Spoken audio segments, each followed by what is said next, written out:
All right, well, the market's trying to find its footing, but getting no help from Apple, which had already gone parabolic as the ultimate safe haven play. But there's some scuttlebutt out there that suppliers were told that iPhone demand was going to be weaker. So you can see that stock is a little bit lower today. Of course, we get these rumors almost every year around this time.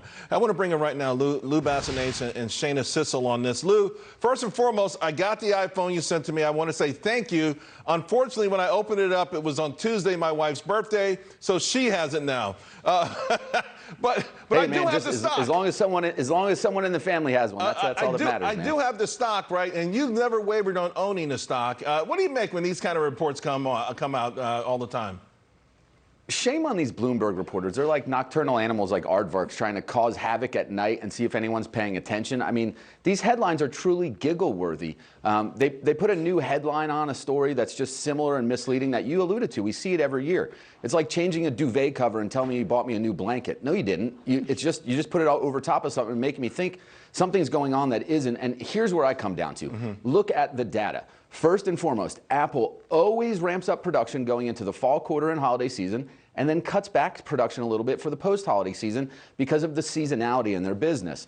If we look coming out of last quarter, Tim Cook said there was a $6 billion demand imbalance. So we know that there's plenty of demand there. Right. The data points and all the channel checks coming from the analysts right now are saying that demand is still robust, especially in the U.S. and China. I'll give the Bloomberg article and reporters credit, though. They're giving us another buying opportunity. I hear you. Here we go again. And by the way, I want to give you credit because I just learned two things. I learned about how Apple does its supply chain and that aardvarks are nocturnal creatures. I didn't know that. Shanna, are you a buyer of Apple right now?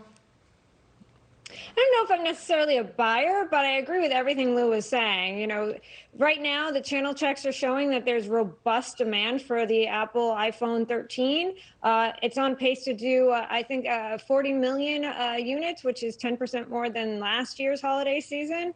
And that would be above what the expectations are. So I'm not quite sure what kind of checks there was on this particular room. Yeah, I know. It's ridiculous. Hey, I want to ask you guys about this Domo. They do this thing every year. It's the 9th year. They tell you every minute how often the world is online and what we're doing. So every minute around the world, there are 571,000 tweets. There are 5.7 million Google searches. There are 44 million Facebook views. 167 million TikTok videos are viewed. So, Lou, supposedly the Metaverse is going to take all of these numbers to even a higher level. How do we make money off it? Look, I think you got to play the component players. I think the Metaverse is just this nice visionary thing that is not going to really exist. It's like flying cars. The technology technically exists for it to happen, but it's not going to be a practical reality for a long time.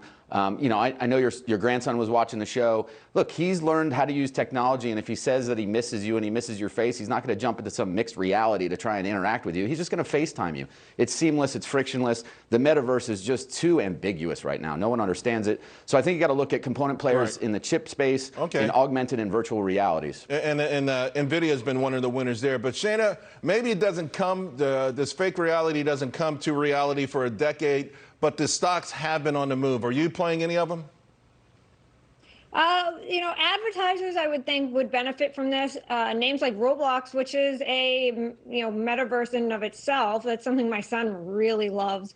Is another name that I think could benefit in this. But I think what's really interesting is things that you wouldn't necessarily immediately think of, like blockchain types of technologies, would be heavily used in a metaverse situation. So I would be interested in maybe some of the cryptos.